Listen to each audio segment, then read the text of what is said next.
And then the bears, those where the real kicker comes in, because these two bears right here cost us $4,800. Two. So you see where I'm going with that one, right? We kind of got two of them into the trade center. We got one of them sold because we were at 5 already, and it was costing us $10,000 for every single time they got food.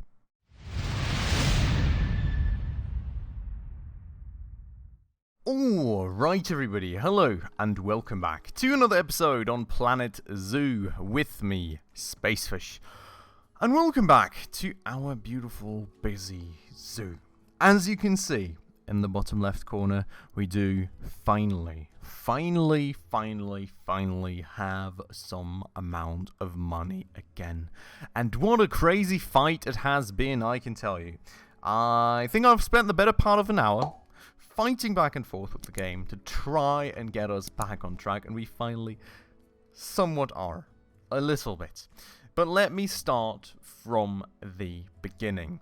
Just after asking you to, if you're new around here and actually enjoying this episode, make sure to smash that subscribe button right down below. Would really appreciate that a ton.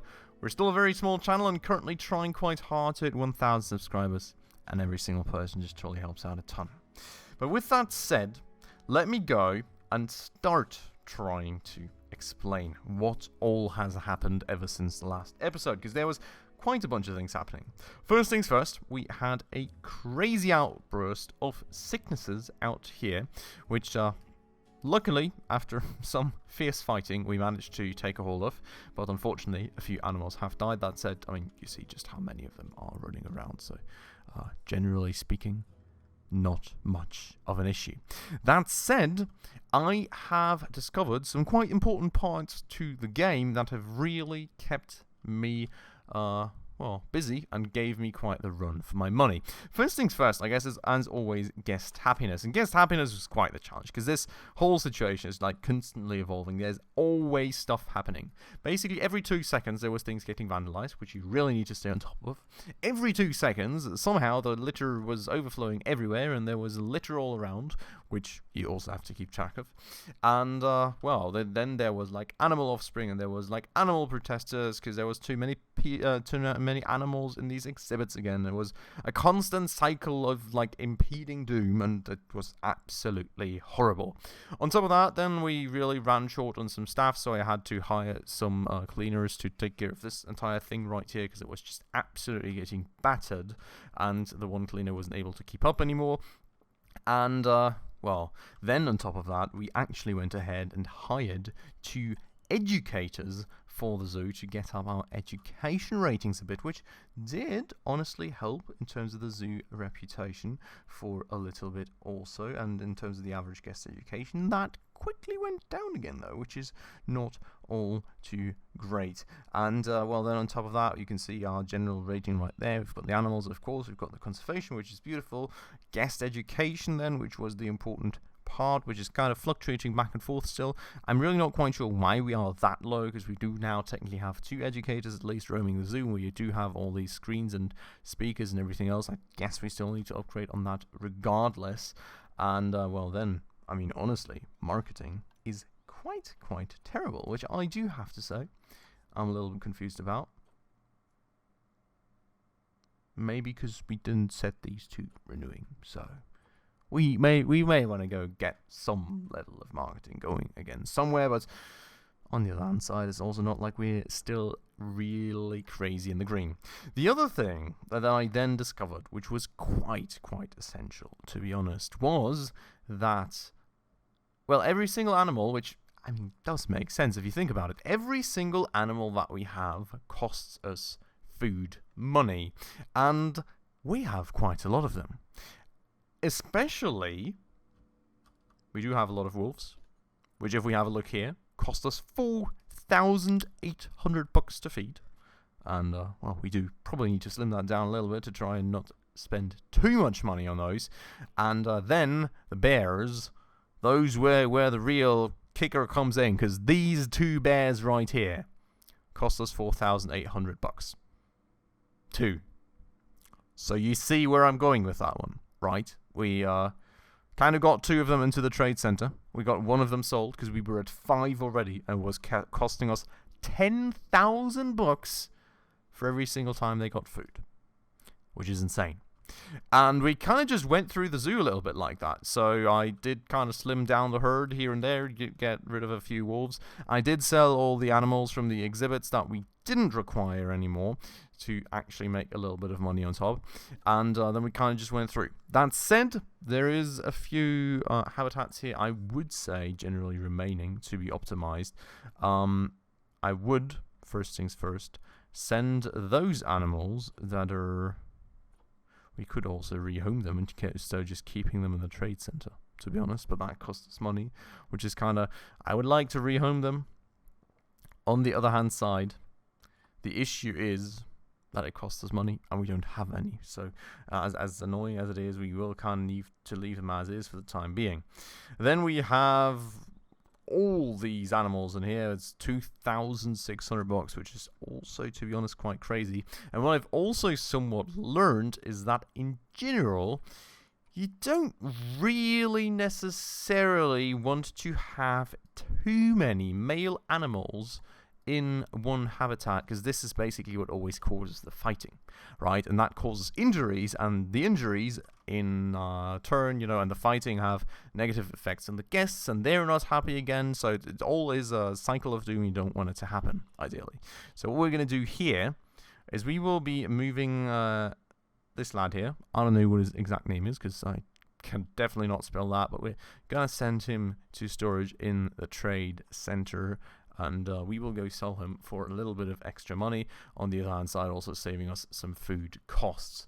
Then we can go to this habitat right here, which I haven't really sold anyone yet in this one. Because, well, there was a lot of disease going around this habitat. And I just really didn't want to sell any animals when others could potentially die. And then we would have some issue with the general condition of the herd.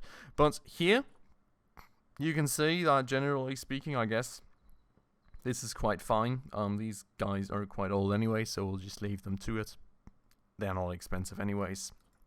We can go on to the sable antelopes though, where we do really have a lot of animals. And even, they're all expecting offspring. And I mean, Jesus Christ, look at how many this is. Only 950 bucks of feed, but we can definitely optimize it, I would say. So what we're going to do... so we are going to go and take out some animals.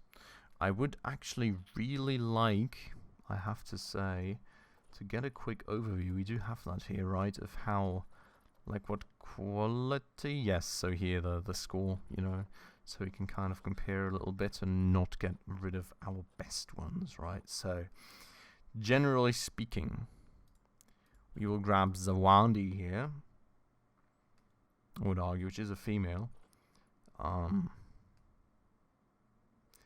not sure how good it is to remove the alpha, to be honest. And I'm also kind of confused that the guy with the higher score is bronze, while the guy with the lower score is silver. I have to say. But at the end of the day, it is what it is. I think we'll grab Ali here. Penda is expecting offspring, so not her. Ali Mandala. I mean, he is quite old, that's the issue, right? Chico as well. Ooh, look at her. I have discovered, by the way, that we have some really good animals in terms of, like, rating in the zoo. Like, look at that. Oh, so the lower the score, the better, or what? No, I'm confused. Maybe these guys have different scores.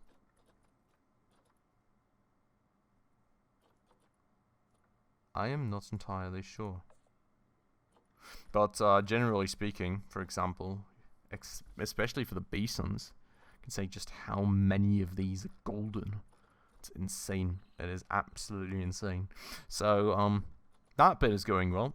Also for the wolves, by the way, going really well. So I guess over time, the quality just improves of the genetics through the breeding, I suppose. No idea. But that said, let's go and actually pick some of these out, right? So, Penda we said would stay. We will pick out Nanyamka here. And then we need to go and grab some of the lads that are actually male. Now I'm tending to say we grab Chiku and Nvabu, whatever, despite him being alpha, because they are already older anyways. So we would have some younger animals in there, which, in the interest of longevity, is probably not the worst thing in the world. And then we would grab one of the Alis. Which one? There's two Alis apparently. It seems they're both quite similar, so we'll grab one of them, and then that should pretty much do it. I mean, that's a lot of animals already right there. It's 5. Yeah, definitely. So we will send them to storage in the trade center as well, and then we will have to play for a quick second, I guess, for the changes to take effect, and we'll grab out those that we sent now. Now, one thing that I did discover is when they get over a certain age, you can't trade them anymore, which, I mean, at the end of the day, is kind of what it is. We'll just do it like that. Where in the world did my camera just go? I've got no clue. Let's go and quick trade these for another 1,700 bucks, which honestly is not too shabby at all at the end of the day. And Jesus Christ, that is some zoom. Holy moly. Wow. I do have to admit, the borders of this map go out a little further than I had expected. Somehow I had taken for granted that this is pretty much where it ends. We can actually go all the way out to there. I have got no idea what we would do up here, but, you know, generally speaking, I guess that's an issue. So that's not an issue, an option, rather.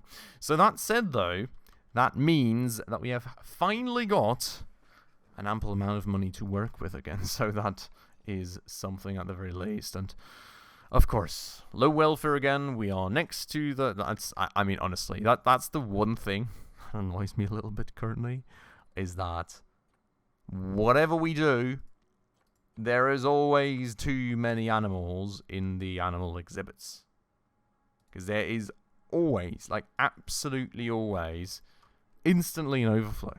Like, in terms of the Goliath frogs, it's literally a single animal gets born, and it's instantly like, oh no, protest.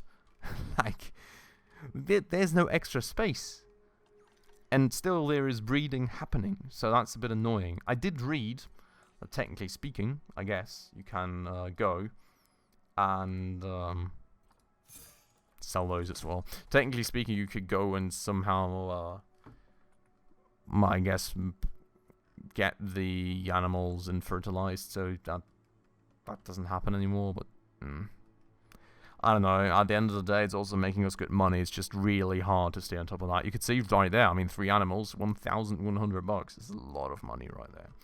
But yeah, so tough one. Anyways, we do have 8,500 bucks now, which is very nice and helpful indeed, I would say. So we are going to go and put that to good use in terms of working on our objectives. And the next objective on the list was to go ahead and get ourselves another exhibit. Not species, but species. Jesus Christ. Apologies. I'm sorry. It's late. I'm tired. I am just coming off a stream, so please don't wrong me for any mistakes of mine. That said, the question will be here, where do we want to go ahead and place that animal exhibit? I would say, ideally, not even all too far from the zoo entrance. I'm tending to say we put it here, to be honest. It's a nice bit of space, so we can very well put something into. Let's go do that. I guess it should be in facilities, right? Small animal exhibits. There we go. And then we put that there. Now, what we will kind of put on top of that is all the media stuff. So we will go and get an educational speaker up there. And we will go and get some exhibit education boards going as well. One right there. And, oopsie. No, stop doing that to me. No. And one right there. Damn. That was quite annoying. Now, we can't set these up before we've actually determined what sort of animal we want in there. So we should probably go and have a quick look in the Zoopedia. Now, exhibit species. What do we have in stock? Certainly not that one. I have had a very, well, I mean, I didn't have a 30 centimeter long a variant of this in the flat lately, but I've had quite the beastly version of this still, and it was absolutely terrible. I'm still traumatized, like a good few months after, and I wish to never encounter one of these again, even if it is in a game. Never, ever, ever, ever, ever. That's like literally nightmare material right there. I'm sorry. That said, you know, mine was probably more like 8 to 9 centimeters long. That is still more than enough, though, I can assure you. And I'm never going to ever go... No, we're not going to say that we're never ever going to go to South America to do that, but still. Alright, now, generally speaking, I mean, I guess, you know, snakes, we technically already have some. I think, I'm not sure, was it the common death adder that we had up there? No, it was the Western Diamondback rattlesnake. So, common death adder maybe being an option right there. We can also kind of go by natural habitat, I suppose, and maybe try and do something sensible based on that, because we are technically more in like Northern America, right? A giant scorpion. Gila monster we have. What else is there to be had? Tarantula, no thanks. We do have that one, we do, okay. I guess we may just add on a kind of snake. I feel like we're just going to go get the common death adder going. You know, get some snakes exhibited. If we're already working with one set of snakes, why not a few more? And then we will go and do things like that. Now, I guess the main question is, can we buy common death adders? Is this alphabetic? Feels like it, right? There. I mean, Anaconda's quite cool. There's only one female, so they wouldn't be able to... Oh, and these are 2 males. What do we have here? Eastern brown snake. I guess we take these. There is even a golden variant, which is nice. We do have the points, so we will happily take him. And then we will go and need a female. I guess we'll just take, well, maybe not whatever score is highest. Oh yeah, her longevity is higher, so we'll grab her. Adopt. And then we go to the zoo. No, not to the zoo, to the exhibit trading menu. We go grab our 2 new eastern brown snakes and we send them to the zoo. Absolutely beautiful. Now we do need to make a few adjustments here. And let's make them very, very slowly and carefully. First things first, we will need to make it a lot warmer, I would say, like this maybe. In terms of humidity, seems like they're quite happy, so that's nice. Anything else that they don't like? No, literally just the temperature for the time being. So, while that is on the rise, and already actually, in fact, in the green zone. There we go, I guess. Should be everything set up. Now, the one thing that we do need to do, so we need to go and pause the game before we lose all our money due to some sudden... I don't know. It's mad. You wouldn't believe it, honestly. It's... How do I explain? You look away from the financial aspects for 2 seconds to design anything, and the whole thing instantly implodes. Somebody kicked over a trash can, you lose 300 guests. You know, I don't know. Somebody kicked a monitor in the face, you lose 200 guests. Rain comes, you lose half the guests. It's, honestly, it's really, really, really tough, yeah. I have to say. Not too happy about that currently. That said, we will have to adjust the range of that other speaker too. There we go. 10 and 10. I would say that's solid. That is then some education set up, a new exhibit, and hopefully means some happy guests coming in. Now, generally speaking, I am wondering if we do want to go and get some marketing going again. I'm a bit worried about the pricing attached, I have to say. The question maybe being... No! Man! This is what I'm saying! There's already animal protesters again.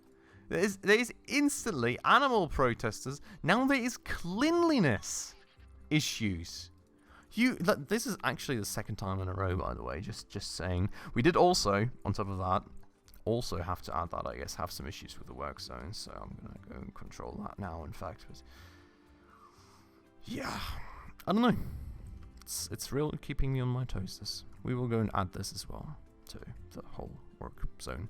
And what we will, in fact, do is I think we will go and just spread some more bins and stuff around the park. Because, well, somehow we still seem to be lacking some, despite just spamming them out absolutely everywhere. They just really quickly fill up, especially also around these food places. And I feel like we just need to make sure a little bit more, maybe, that people actually have some bins to work with. Ideally not on the walkway, but next to the walkway. And not everything gets spilled absolutely everywhere. That said, we will also have to add those to the work zone. So that's, honestly, I have to say, the one thing that's a little bit annoying for me with the work zones is that you have to add every single one. No, actually, the bins, apparently you don't have to. Okay, well, you have to add all these things. I would honestly love a little bit of a more city skylines approach, like with districts. But maybe, I guess it makes sense if you do want to have some employees only sit on some specific sort of things in a general area and not on everything in the general area. So this one allows you more granular selection, but I'm always not quite confident that my cleaners, for example, will actually cover all the litter, for example, in a work zone. Like sometimes I still have to move them in manually and stuff. It's not always working quite as much as I wanted, to be honest. The other thing, by the way, is that I've spammed, if we go to heat maps, about 15 bajillion cameras, by the way, around the whole entirety of the park. Every blue circle is a camera, because everywhere things keep being vandalized, knocked over. In fact, we're probably still not even close to good enough with that, but, well... What do I say? What do I do? This is, I guess, what we're getting started with. It's better than nothing, but still, things keep being vandalized in these security areas and stuff. It's great. Look, just like that. Right next to the flippin' camera. And this right there happens about every 2 minutes in the game, and it instantly gets like 20% of the guests unhappy. It's mad. It really is a little mad. We will go and request a mechanic for that because that's a little low status. But yeah, you really need to keep track of each and every one of these, and then you also have another one which is like negative impact on guests, and that will actually show you well, each and every bit of litter. Like that, out there. That's once more not being cleaned perfectly in the face of the park entrance. So yeah, it is absolutely mad with this sometimes. But... I would say the good message is, the positive message is that at least I finally have a bit of an idea of how to stay on top of this stuff, as terrible as it may sometimes be. And if you look at the ongoing expenses, look at the difference in animal food cost. I think that is quite beautiful indeed. Staff costs, still absolute madness. I don't know, we really kind of need them, though, to actually keep this thing running. They're otherwise really not keeping up. So, well, hopefully, fingers crossed. You're absolutely joking. An educational speaker placed below the surface has been vandalized. However that is possible. Jesus Christ, man. But yeah, so... You see just how well it's going. That said, we do have a clue. We are going to keep going, and hopefully we are going to keep making money. We have now, that is the good message, finished off that 4th exhibit. And we will next episode, I guess, look into the other 2 habitat species that we do need for the gold goal. I do hope that we can go ahead and place them in one exhibit, maybe somewhere around here. That is the plan. We will see just what we find in terms of possibilities in the next episode then. For today, we're going to end it off right here. I hope you all very much enjoyed the episode. Of course, if you did, please make sure to go ahead and smash that like button right down below for the YouTube algorithm. And if you're new around here and haven't done so just yet, also please consider subscribing right down below, as well as hitting that bell icon in order to stay up to date on all the future upcoming episodes. With all that out of the way though, as usual everybody, thank you so much for watching, and I hope I will catch you in the next episode very, very soon. Ciao.